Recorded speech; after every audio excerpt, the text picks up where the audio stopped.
Wuthering Heights by Emily Bronte, Chapter 31. Yesterday was bright, calm and frosty. I went to the Heights as I proposed. My housekeeper entreated me to bear a little note for her to her young lady, and I did not refuse, for the worthy woman was not conscious of anything odd in her request. The front door stood open, but the jealous gate was fastened as at my last visit. I knocked and invoked Earnshaw from among the garden beds. He unchained it, and I entered. The fellow is as handsome a rustic as need be seen. I took particular notice of him this time, but then he does his best, apparently, to make the least of his advantages. I asked if Mr Heathcliff were at home. He answered no, but he would be in at dinner time. It was 11 o'clock, and I announced my intention of going in and waiting for him, at which he immediately flung down his tools and accompanied me in the office of watchdog, not as a substitute for the host. We entered together. Catherine was there, making herself useful in preparing some vegetables for the approaching meal. She looked more sulky and less spirited than when I had seen her first. She hardly raised her eyes to notice me, and continued her employment with the same disregard to common forms of politeness as before, never returning my bow and good morning by the slightest acknowledgment. She does not seem so amiable, I thought, as Mrs Dean would persuade me to believe. She's a beauty, it's true, but not an angel. Earnshaw surlily bid her remove her things to the kitchen. "Remove them yourself," she said, pushing them from her as soon as she had done, and retiring to a stool by the window, where she began to carve figures of birds and beasts out of the turnip parings in her lap. I approached her, pretending to desire a view of the garden, and, as I fancy, adroitly dropped Mrs Dean's note on her knee, unnoticed by Hareton. But she asked aloud, "What's that?" and chucked it off. "A letter from your old acquaintance, the housekeeper at the Grange," I answered, annoyed at her exposing my kind deed, and fearful lest it should be imagined a missive of my own. She would gladly have gathered it up at this information, but Hareton beat her. He seized and put it in his waistcoat, saying Mr Heathcliff should look at it first. Thereat, Catherine silently turned her face from us, and very stealthily drew out her pocket handkerchief and applied it to her eyes, and her cousin, after struggling a while to keep down his softer feelings, pulled out the letter and flung it on the floor beside her as ungraciously as he could. Catherine caught and perused it eagerly. Then she put a few questions to me concerning the inmates, rational and irrational, of her former home, and gazing towards the hills, murmured in soliloquy, "I should like to be riding Minnie down there, I should like to be climbing up there. Oh, I'm tired, I'm stalled, Hareton." And she leant her pretty head back against the sill, with half a yawn and half a sigh, and lapsed into an aspect of abstracted sadness, neither caring nor knowing whether we remarked her. "Mrs Heathcliff," I said, after sitting some time mute, "you're not aware that I'm an acquaintance of yours, so intimate that I think it strange you won't come and speak to me. My housekeeper never wearies of talking about you and praising you, and she'll be greatly disappointed if I return with no news of or from you, except that you received her letter and said nothing." She appeared to wonder at this speech, and asked, "Does Ellen like you?" "Yes, very well," I replied hesitatingly. "You must tell her," she continued, "that I would answer her letter, but I have no materials for writing, not even a book from which I might tear a leaf." "No books!" I exclaimed. "How do you contrive to live here without them? If I may take the liberty to inquire. Though provided with a large library, I am frequently very dull at the Grange. Take my books away, and I should be desperate." "I was always reading when I had them," said Catherine, "and Mr Heathcliff never reads, so he took it into his head to destroy my books. I've not had a glimpse of one for weeks. Only once I searched through Joseph's store of theology, to his great irritation, and once, Hareton, I came upon a secret stock in your room, some Latin and Greek and some tales of poetry, all old friends. I brought the last here, and you gathered them as a magpie gathers silver spoons for the mere love of stealing. They're of no use to you, or else you concealed them in the bad spirit. As you cannot enjoy them, nobody else shall. Perhaps your envy counselled Mr Heathcliff to rob me of my treasures, but I've most of them written on my brain and printed in my heart, and you cannot deprive me of those."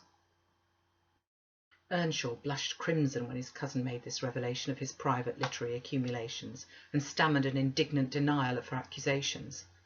Mr. Hareton is desirous of increasing his amount of knowledge, I said, coming to his rescue. He's not envious, but emulous of your attainments. He'll be a clever scholar in a few years. And he wants me to sink into a dunce meantime, answered Catherine. Yes, I hear him trying to spell and read to himself, and pretty blunders he makes.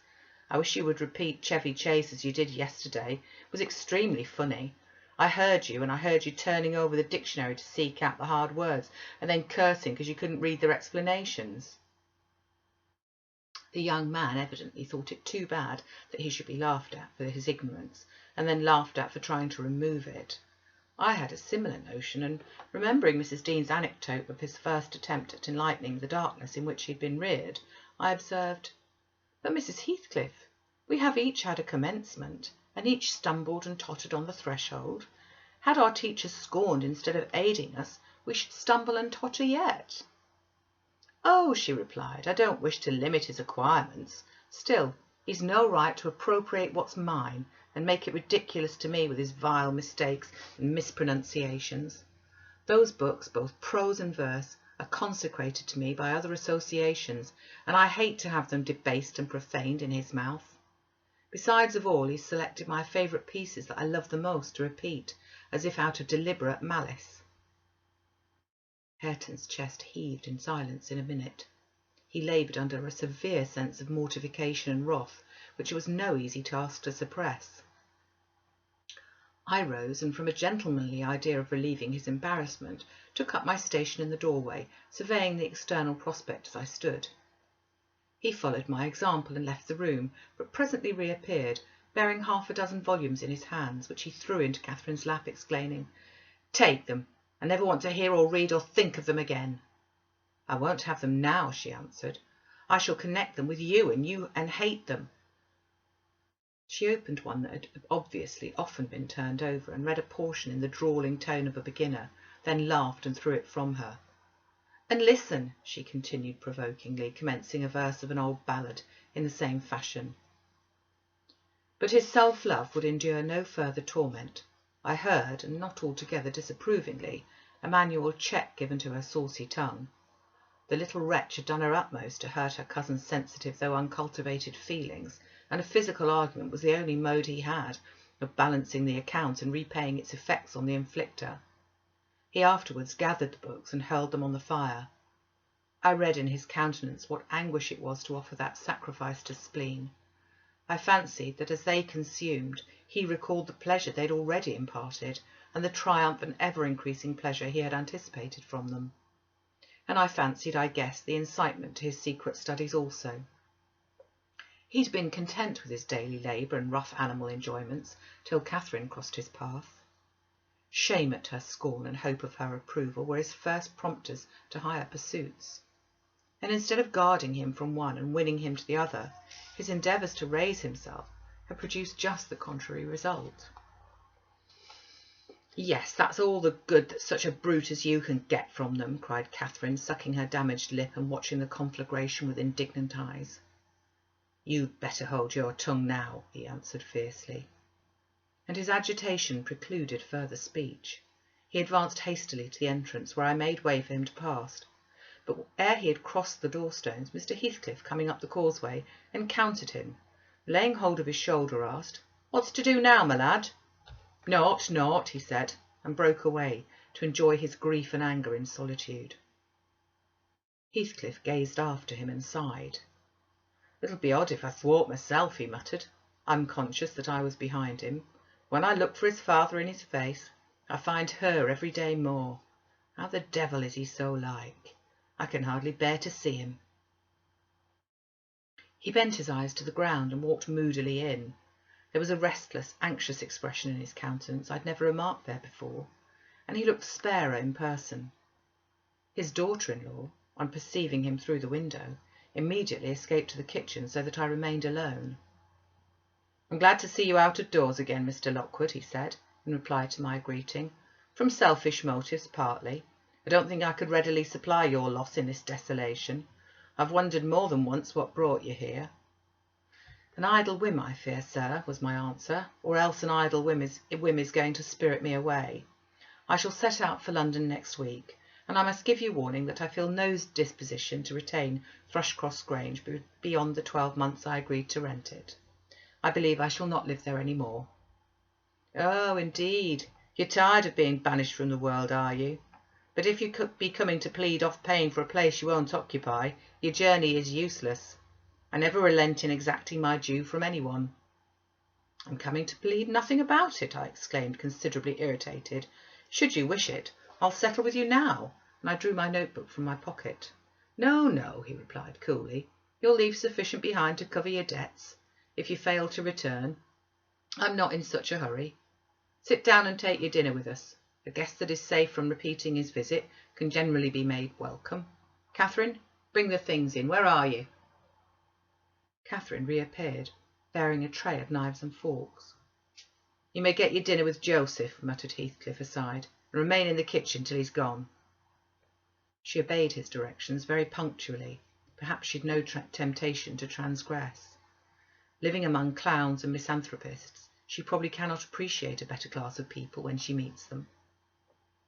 With Mr. Heathcliff, grim and saturnine on the one hand, and Hareton, absolutely dumb on the other, I made a somewhat cheerless meal and bade adieu early.